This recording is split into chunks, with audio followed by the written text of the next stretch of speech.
ಎಲ್ರಿಗೂ ನನ್ನ ನಮಸ್ಕಾರಗಳು. ವೇದವಾಸ ವೈಬ್ಸ್ ಚಾನಲ್ಗೆ ಸ್ವಾಗತ ಸುಸ್ವಾಗತ.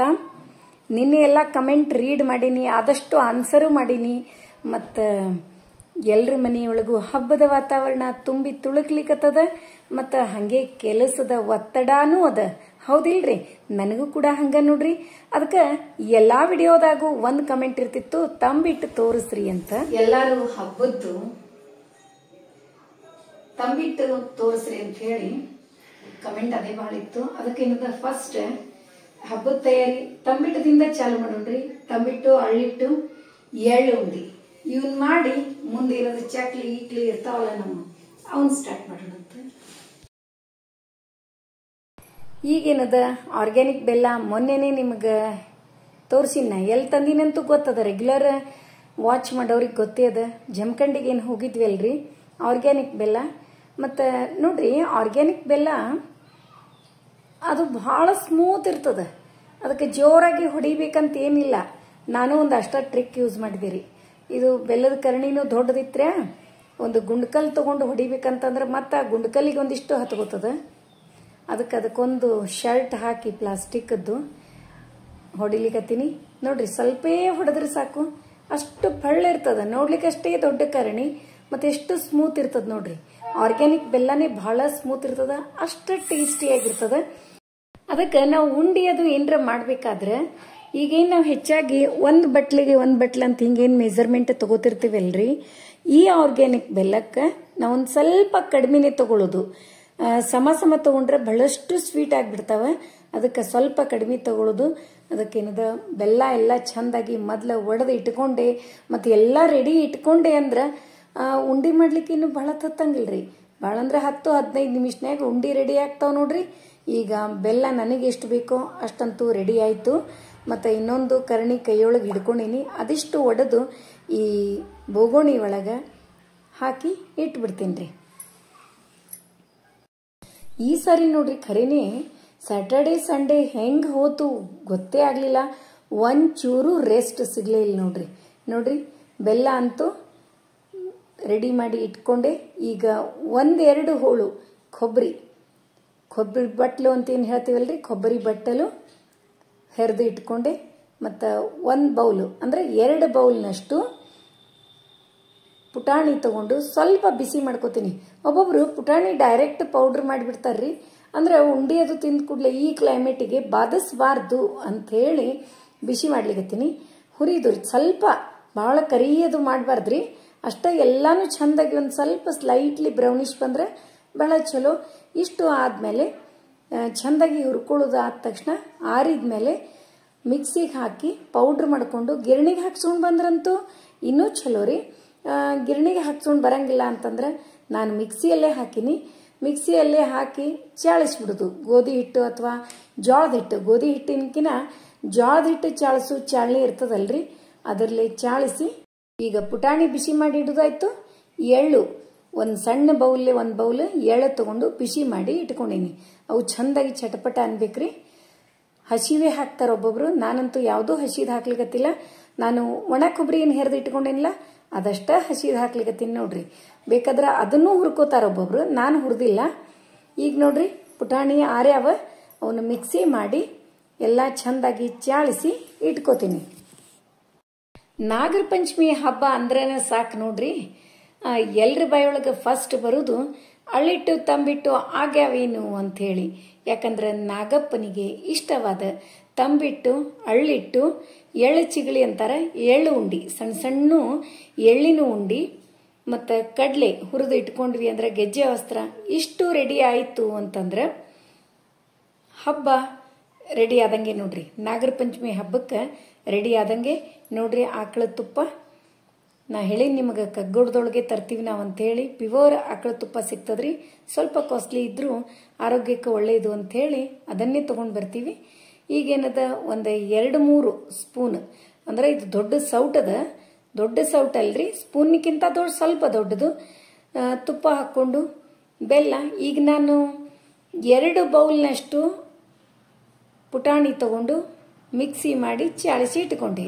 ಬೆಲ್ಲ ಎಷ್ಟು ಹಾಕಬೇಕು ಅಂದ್ರೆ ಒಂದು ಬೌಲ್ ಅಥವಾ ಒಂದಕ್ಕಿಂತ ಸ್ವಲ್ಪ ಕಡಿಮೆ ಹಾಕಿದ್ರು ನಡೀತದ.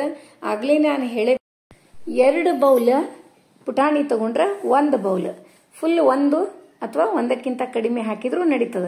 ನಾನು ಸ್ವಲ್ಪ ಕಡಿಮೆ ಹಾಕಿನಿ, ಇನ್ನೊಂಚೂರು ಮತ್ತೆ ಹಾಕ್ತೀನಿ ರೀ. ಅಂದ್ರೆ 1 ಬೌಲ್ನಷ್ಟು ಹಾಕಿದ್ರು ಸಾಕು ನೋಡ್ರಿ. 2 ಬೌಲ್ ಪುಟಾಣಿಗೆ 1 ಬೌಲ್ನಷ್ಟು ಬೆಲ್ಲ ತಗೊಂಡ್ವಿ ಅಂದ್ರೆ ಕರೆಕ್ಟ್ ಆಗ್ತದೆ. ಮತ್ತು ಸ್ವಲ್ಪ ತುಪ್ಪ ಹಾಕಿ ಅದರೊಳಗೆ ಕರಗಿಸ್ಬೇಕು ಅಷ್ಟೇ ರೀ. ಬಹಳ ತನಕ ಕರಗಿಸ್ಬಾರ್ದು, ಯಾಕಂದ್ರೆ ಇದು ಮತ್ತೆ ಕಲ್ಲಾಗ್ಬಿಡ್ತಾವ. ಉಂಡಿ ಇದು ಆಣ ಮಾಡೋದಲ್ರಿ. ಯಾವುದೋ ಉಂಡಿ ಮಾಡಬೇಕಾದ್ರೂ ಆಣ ಮಾಡ್ತೀವಿ. ಆದ್ರೆ ಇದು ತಂಬಿಟ್ಟು ಮಾಡಬೇಕಾದ್ರೆ ಆಣ ಏನು ಮಾಡ್ಕೊಳ್ಳೋಂಗಿಲ್ಲ.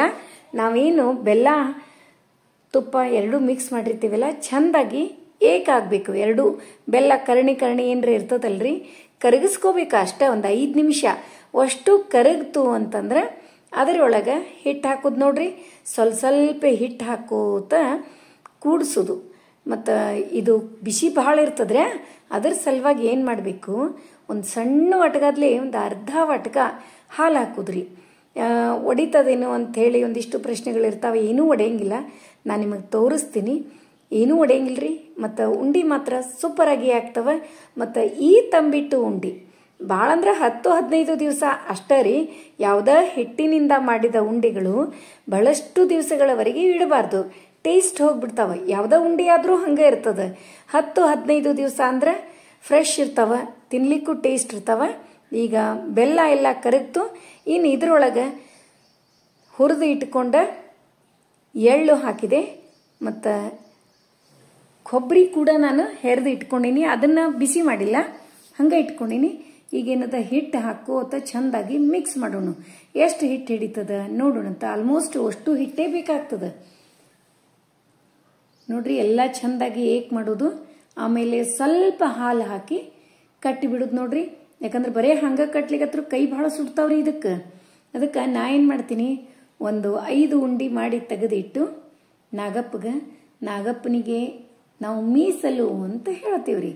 ಅವನು ಏನೇ ಮಾಡಿದ್ರು ಕೂಡ ಹಬ್ಬದೊಳಗೆ ಫಸ್ಟ್ ಮೀಸಲು ತೆಗೆದು ಇಟ್ವಿ ಅಂದ್ರೆ ಮುಂದೆ ಮಕ್ಕಳಿಗೆ ಮತ್ತೇನು ತಿನ್ಲಿಕ್ಕೆ ಬರ್ತದೆ. ಆ ಮೀಸಲು ತೆಗೆದು ಇಡ್ಲಾರ್ದೆ ಯಾರು ತಿನ್ನೋ ಹಂಗಿಲ್ಲ. ಆಲ್ಮೋಸ್ಟ್ ಎಲ್ಲ ಕಡೆನೂ ಹಿಂಗೆ ಪಾಲಿಸ್ತಾರ ಅಂತ ಅನ್ಕೊಂಡಿನಿ. ಮತ್ತು ಇದ್ರೊಳಗೆ ಗಸಗಸಿನೂ ಹಾಕೋರು ಹಾಕ್ತಾರ್ರಿ, ಬಟ್ ನಾನೇನು ಹಾಕಿಲ್ಲ. ಬರೀ ಒಣ ಕೊಬ್ಬರಿ ಮತ್ತು ಎಳ್ಳು ಇಷ್ಟ ಹಾಕಿನಿ. ಇಷ್ಟನೇ ಆಲ್ಮೋಸ್ಟ್ ನಮ್ಮ ಕಡೆ ಎಲ್ಲ ಹಾಕೋದು. ಮತ್ತು ನೀವು ಗಸಗಸಿ ಅದು ಆ್ಯಡ್ ಮಾಡ್ತಿದ್ರೆ ಮಾಡ್ಬೋದು. ಮತ್ತು ಇನ್ನೂ ಇದ್ರೊಳಗೆ ಡ್ರೈ ಫ್ರೂಟ್ಸ್ ಮನುಕ ಗೋಡಂಬಿ ಹಾಕ್ತಿದ್ರು ಹಾಕ್ಬೋದು. ನಾನು ಅದ್ಯಾವುದೂ ಹಾಕಿಲ್ಲ, ಎಳ್ಳು ಮತ್ತು ಒಣ ಕೊಬ್ಬರಿ ಮಾತ್ರ ಹಾಕಿನಿ ನೋಡ್ರಿ. ಈಗ ಎಲ್ಲ ಏಕಾಯ್ತು. ಇನ್ನು ಸ್ವಲ್ಪ ಹಾಲು ಹಾಕಿ ಕಟ್ಲಿಕ್ಕೆ ಸ್ಟಾರ್ಟ್ ಮಾಡೋಣ. ಒಂದು 5 ಉಂಡಿ ಮಾತ್ರ ನಾನು ಕಟ್ತೀನಿ. ಮುಂದೆ ಇವತ್ತು ಹೆಂಗೂ ಸಂಡೇ ಅದ, ಅವ್ರು 3 ಜನನು ಮನೆಯೊಳಗಿದ್ದಾರೆ, ಕರಿಯುಣಲ್ರಿ ಹೆಲ್ಪಿಗೆ, ಹೌದಿಲ್ರಿ. ಹಂಗೆ ಮುಂಜಾನೆ ಮಾತು ರಂಗೋಲಿ ಹಾಕಿದ್ರೆ ಅಷ್ಟೇ ಹೇಳ್ಬೇಕಂತದ ಏನ್ರಿ? ಹಂಗೇನಿಲ್ಲ. ಈಗ ಉಂಡಿ ಮಾಡ್ಕೋತ ಮುಂಜಾನೆ ಮಾತನ್ನು ಹೇಳೋಣಲ್ರಿ. ಇದು ಕಟು ಸತ್ಯ ಅಂತ ಕರಿತೀವಿ ನಾವು. ಕೆಲವೊಂದು ಕಟು ಸತ್ಯ ಅಂತಂದ್ರೆ ಅದನ್ನೇ ನಾವು ಇಂಗ್ಲಿಷ್ನೊಳಗೆ ಫ್ಯಾಕ್ಟ್ ಅಂತ ಹೇಳ್ತೀವಿ. ನನಗನ್ಸಿದ್ದನ್ನ ಹೇಳ್ತೀನಿ, ನಿಮಗನ್ಸಿದ್ದನ್ನ ಕಮೆಂಟ್ ಮಾಡೋದು ಮರಿಬೇಡ್ರಿ. ಕೆಟ್ಟವರಾಗಲು ಕೆಟ್ಟ ಕೆಲಸಗಳನ್ನೇ ಮಾಡಬೇಕೆಂದಿಲ್ಲ ನೋಡ್ರಿ, ಎಷ್ಟು ಅರ್ಥಪೂರ್ಣ. ಕೆಟ್ಟವರಾಗಲು ಕೆಟ್ಟ ಕೆಲಸಗಳನ್ನೇ ಮಾಡಬೇಕೆಂದಿಲ್ಲ. ಸತ್ಯವನ್ನು ಇದ್ದದ್ದನ್ನು ಇದ್ದ ಹಾಗೆ ಹೇಳಿದ್ರೆ ಅಷ್ಟೇ ಸಾಕು, ಕೆಟ್ಟವರಾಗಿ ಬಿಡ್ತೀವಿ. ಖರೇದಲ್ರಿ, ಈಗಿನ ಕಾಲಕ್ಕೆ ಬಹಳ ತಕ್ಕದ್ದದ ಇದು. ಇನ್ನೊಂದು, ಸೂರ್ಯನ ಉದಯಿಸುವ ಕಾಲದಲ್ಲಿ ಮತ್ತು ಅಸ್ತಮಿಸುವ ಕಾಲದಲ್ಲಿ ಒಂದೇ ರೀತಿಯಾಗಿ ಕಾಣಿಸುತ್ತಾನೆ. ಸೂರ್ಯನು ಉದಯಿಸುವ ಕಾಲದಲ್ಲಿ ಮತ್ತು ಅಸ್ತಮಿಸುವ ಕಾಲದಲ್ಲೂ ಒಂದೇ ರೀತಿಯಾಗಿ ಕಾಣಿಸುತ್ತಾನೆ. ಅದೇ ರೀತಿ ಸಜ್ಜನರು ಸಂಪತ್ತನ್ನು ಹೊಂದಿದಾಗಲೂ ಮತ್ತು ಸಂಪತ್ತಿಲ್ಲದ ಕಷ್ಟದ ಕಾಲದಲ್ಲೂ ಒಂದೇ ರೀತಿಯಾಗಿರುತ್ತಾರೆ. ಎರಡೂ ಕೂಡ ಬಹಳ ಅರ್ಥಪೂರ್ಣವಾಗ್ಯಾವ. ನೀವು ಸರಿಯಾಗಿ ಕೇಳಿದ್ರಿ ಅಂದ್ರೆ ನಿಮಗೂ ಕೂಡ ಅರ್ಥ ಆಗ್ತದೆ. ನನಗಂತೂ ಇವೆರಡೂ ಥಾಟ್ಸ್ ಬಹಳ ಇಷ್ಟ ಆದವು.